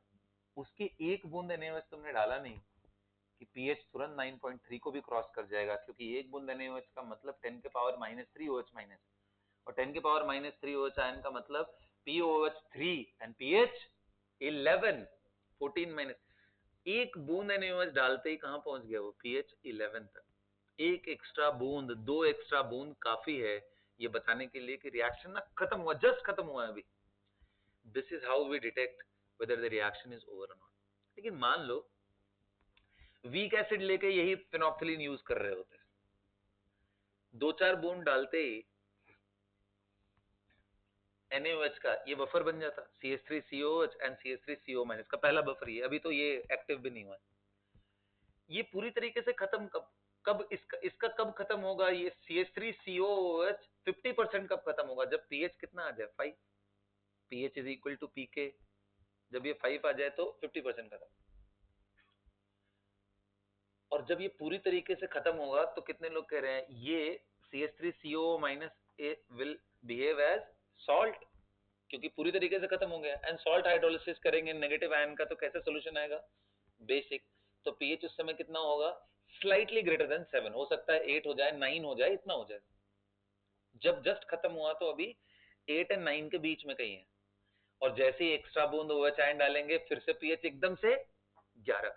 तो weak acid and weak base, weak acid and strong base का जब टाइट्रेशन कराते हैं तो पीएच, पहली बात तो शुरुआत ही बहुत, पीएच की इसकी स्टार्टिंग ही 3-4 से होगी, क्योंकि वीक एसिड है, HCl की तरह स्ट्रॉन्ग नहीं, यहां से शुरू होगा ग्राफ। जो इसका नीचे से आ रहा था इसके बजाय इसका ऊपर से जाएगा, ऊपर से जाने के बाद ये पूरा रेंगते रेंगते 50% खत्म होने में भी इसकी हालत खराब हो जाएगी, ऐसे जाएगा। और जैसे ही ये खत्म हुआ, यानी कि पीएच अराउंड कितना, मैं बोल रहा हूं कि स्लाइटली बेसिक 8 के रेंज में जब खत्म हुआ, उसके एकदम से डालने पे ये वापस से 11 का पीएच क्रॉस कर। ये मान लो इसका एंड पॉइंट। अब कितने लोग कह रहे हैं कि सर अगर मैं इसमें फेनोल्फथालीन डाल देता तो जब तक एसिटिक एसिड खत्म नहीं हुआ है तब तक फेनोल्फथालीन पीएच सॉल्यूशन का 9.3 से तो कम ही रहता। जैसे ही खत्म होके एक एक्स्ट्रा बूंद आ गया तो पीएच 9 से सीधा कहां पहुंच गया, 11। मतलब ये कलर चेंज शो करेगा या नहीं? बिल्कुल करेगा, क्योंकि 9 से पहले तक तो इसका कलर कैसा रहेगा, कलरलेस। मतलब इनफैक्ट 8.5 इसके पीछे ही रहता है, 1 यूनिट पीछे ही मैंने बताया था ना। और जैसे ही 9 या उससे ज्यादा हुआ, 9.3 या उससे ज्यादा हुआ, तुरंत कैसा आ जाएगा ये पिंक कलर। और एक बूंद NaOH डालने पे ये ऐसा हो जा रहा है। 1 ड्रॉप को हम मानेंगे कि चलो उतनी गलती, कोई बड़ी गलती नहीं हुई है ना। 1-2 ड्रॉप मतलब क्या, मतलब 1 ml से भी कम यार कहानी में। तो इसका मतलब फेनोल्फथालीन का यूज इन दोनों के लिए किया जा सकता है। किसके लिए? स्ट्रॉन्ग एसिड स्ट्रॉन्ग बेस के लिए भी, and strong acid sorry strong base and weak acid के लिए भी phenolphthalein can act as an indicator. यही अगर क्वेश्चन ये उठ जाता कि मान लो मिथाइल ऑरेंज या रेड ले लेते जिनका पीके इंडिकेटर का वैल्यू क्लोज टू 4-5 के आसपास होता है। चलो मैं अभी फिलहाल के लिए ऐसे मान ले रहे हैं कि वैल्यू 4.5 है, और मिथाइल ऑरेंज का एक साइड होता है येलो और एक साइड रेड होता है। मतलब जैसे इसका ये पिंक था और ये कलरलेस था, तो इसमें एक तरफ वाला ऑरेंज सॉरी रेड होता है और एक तरफ येलो होता है। अब वो आयोनाइज्ड या अनआयोनाइज्ड किताबों से देख करके आप कंफर्म कर लेना कि कौन से फॉर्म का कलर क्या होता है। अब थोड़ा यहाँ पे भी समझो, इसका कलर चेंज कब होगा, किस पीएच पे, 4.5 पे। अब मान लो मैंने ये यूज किया, जैसे ही 5 पीएच हुआ, 5 से पहले यानी 3 यूरी के आसपास, स्टार्टिंग पीएच कितना इसका 3, तब तक तो इसका एक फॉर्म रहेगा। मैं मान रहा हूं मिथाइल ऑरेंज का इस साइड वाला form unionised form, I am assuming that it is red and ionised form is yellow, I am assuming that. तो पहले ये कैसा होगा, रेड। लेकिन जैसे ये 50% खत्म हुआ तो पीएच कहां पहुंच गया, 5 पे। और 5 होते ही 4.5 को क्रॉस कर गया ना उधर। इसका मतलब ये इंडिकेटर अपना कलर चेंज कर चुका होगा, रेड से क्या बन गया, येलो। क्या रिएक्शन एक्चुअल में कंप्लीट हुआ? नहीं, अभी तो 50% हुआ। तो क्या ये इंडिकेटर यहां के लिए यूजफुल है ना? इंडिकेटर्स वही यूजफुल होते हैं जो एंड पॉइंट के 1-2 बूंद पहले उनका कलर और हो, और 1-2 बूंद बाद एंड पॉइंट यानी जब रिएक्शन खत्म हो रहा है उसके 1-2 बूंद के बाद कलर कुछ और हो जाए, ताकि ज्यादा से ज्यादा अगर हम मिस्टेक भी करें NaOH ऐड करने की तो वो 3 to 4 ड्रॉप हो, ताकि हमें वॉल्यूम पता चल जाए। मोलारिटी हमें पता ही है, हम N1V1 N2V2 लगा करके हम वैल्यूज निकाल ले जाएंगे। टाइट्रेशन का मेन पर्पस क्या होता है? To figure out the concentration of one of the solution with the help of other. मान लो तुम्हें इसका नहीं पता है N1, इसका वॉल्यूम पता है, this is not known, this is known.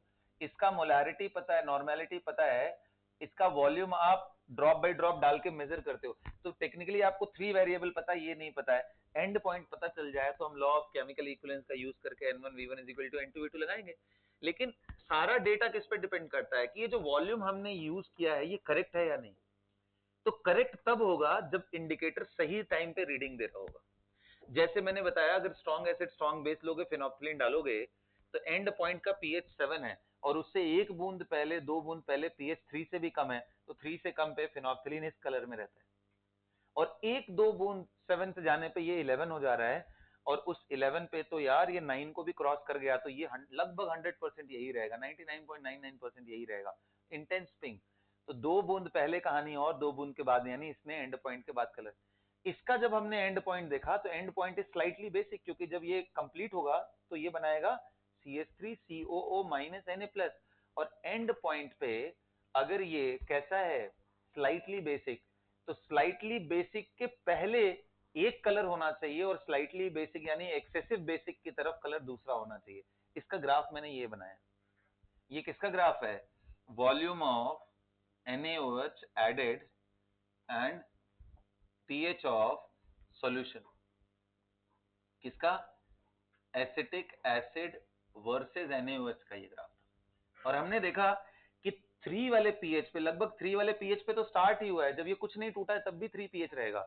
और करते करते मैंने आपको बताया कि 5 पीएच पे तो ये 50% से भी ज्यादा टूट चुका होगा। कौन सा? ये। जब ये 50% टूटा तब तक pH 5 है, और 5 में अभी इसका कलर यही वाला रहेगा तो अभी चलेगा। और जैसे ही ये 100% हुआ, 8 या 8.5 मान लो, तब भी अभी ये इस फॉर्म में है, क्योंकि इसका कलर चेंज कब होगा? जब ये इस फॉर्म में डोमिनेंट हो जाए, यानी 60-70% आने लग जाए। कम से कम 50 तो रहना ही चाहिए, क्योंकि ये कलरलेस है, इसलिए मैं बोल रहा हूँ 50 रहने के लिए भी पीएच कितना चाहिए? 9.3। अब तुमने एंड पॉइंट होने के बाद 2 बूंद एक्स्ट्रा डाला नहीं कि पीओएच कितना, पीएच कितना पहुंच गया? सीधा 11। यानी 2 बूंद डालते ही पीएच में ड्रास्टिक चेंज आया, और उसके पहले तक ये इस फॉर्म में है। 2 बूंद डालते ही पीएच 11 हो गया, और 11 पीएच पे इसका ये फॉर्म ही डोमिनेंट आएगा। इसका मतलब कलर चेंज हो गया, सही टाइम पे कलर चेंज हुआ। वहीं अगर मिथाइल ऑरेंज जिसका, या मिथाइल रेड जिनका रेंज एसिडिक जोन में होता है, 4.5 या 5 के आसपास होता है, उनके साथ प्रॉब्लम ये है कि जब ये 50% रिएक्शन किया होगा तभी इसका दूसरा फॉर्म दिखना शुरू हो जाएगा। 50% पे जो रिजल्ट दे वो तो गलत है ना, क्योंकि हमें तो जब एसिड पूरा न्यूट्रलाइज हो जाए तब चाहिए था वैल्यू, इसलिए हम इसको यूज नहीं कर सकते। तो ध्यान रखना कि स्ट्रॉन्ग एसिड स्ट्रॉन्ग बेस में हम कोई भी यूज कर सकते हैं, इसको भी यूज कर सकते हैं, इसको भी।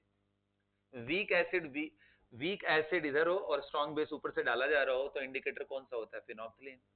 और वहीं weak base and strong acid का टाइट्रेशन हो रहा हो तो मिथाइल ऑरेंज, और ये सब आता है।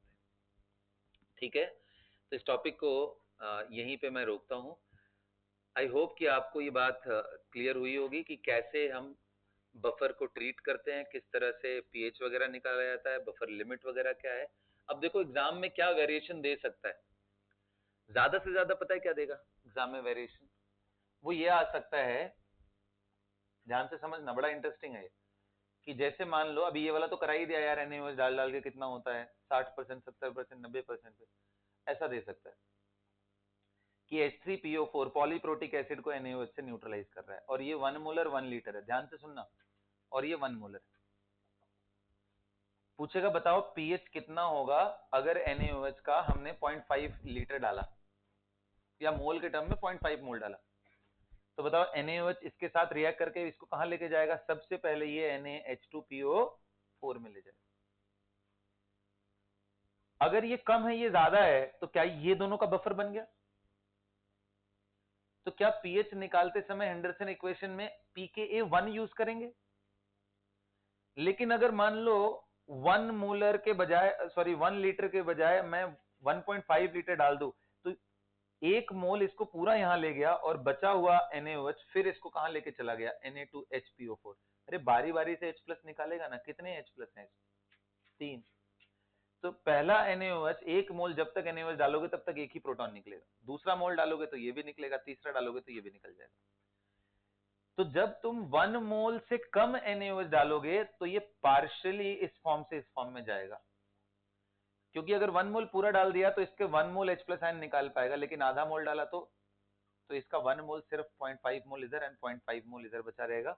In that case it will be the buffer containing this and this. You have to use pH is equal to pKa1 plus log of इसका conjugate base भाई। अगर हमने ज्यादा यूज कर लिया 1.5 या इससे ज्यादा थोड़ा, तो अब ये इसके आगे भी चला गया, अब ये और ये बचे हुए हैं, तो अब pKa कौन सा आएगा? pKa2, क्योंकि H2PO4 एंड HPO4 माइनस में कौन सा इक्विलिब्रियम कांस्टेंट आता है? सेकंड वाला। तो ये यही क्वेश्चन इम्प्रोवाइज किया जा सकता है, इसके अलावा और कुछ है नहीं। तो आप पूरा आराम से ट्राई करो। अब हमारा एक टॉपिक बचा रह गया, कौन सा?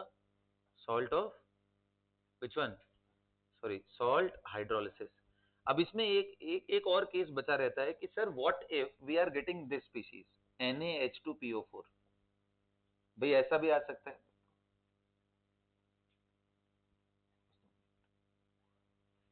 NaH2PO4 टाइप के स्पीशीज बच जाए तो क्या करना है? क्योंकि ये एक अलग सा स्पीशीज है जिसमें H2PO4 माइनस, इसके अंदर ये हाइड्रोलिसिस भी कर सकता है और खुद का प्रोटॉन भी निकाल सकता है। ऐसे स्पीशीज का नाम होता है एम्फीप्रोटिक एनायन। क्या बोलते हैं? हाँ, जो दोनों तरह का काम कर सकता है, प्रोटॉन ले भी सकता है, प्रोटॉन दे भी सकता है। इनके केस में पता है इजी होता है निकालना, खास करके HCO3 माइनस जैसा स्पीशीज आ जाए सिर्फ प्योर, तो आंसर होता है pK1 प्लस pK2/2। ये आ जाए तो भी आंसर pK1 प्लस pK2, इन दोनों का एवरेज होता है, ये भी इंडिपेंडेंट है। लेकिन अगर आपको ऐसा आ गया Na2HPO4, अब देखो ये 2 बार आयोनाइज हो चुका है, लास्ट वाला बचा है, तो इसके केस में जो एवरेज होता है वो 2+3/2, मतलब पीके का एवरेज है यार। पहला प्रोटॉन निकल के जो एम्फीप्रोटिक बना है उसके लिए 1 और 2 का एवरेज होगा, दूसरा प्रोटॉन निकाल करके जो एम्फीप्रोटिक बना है और फिर भी उसके पास प्रोटॉन है तो उसका 2+3 का एवरेज होगा। इतना सा बात है। और इसी के साथ पूरा का पूरा बफर सॉल्यूशन बेटा खत्म होता है। एक और लेक्चर लगेगा अभी आपका कंप्लीट करने में, and that is yes, so that's all for the class, you can now leave that.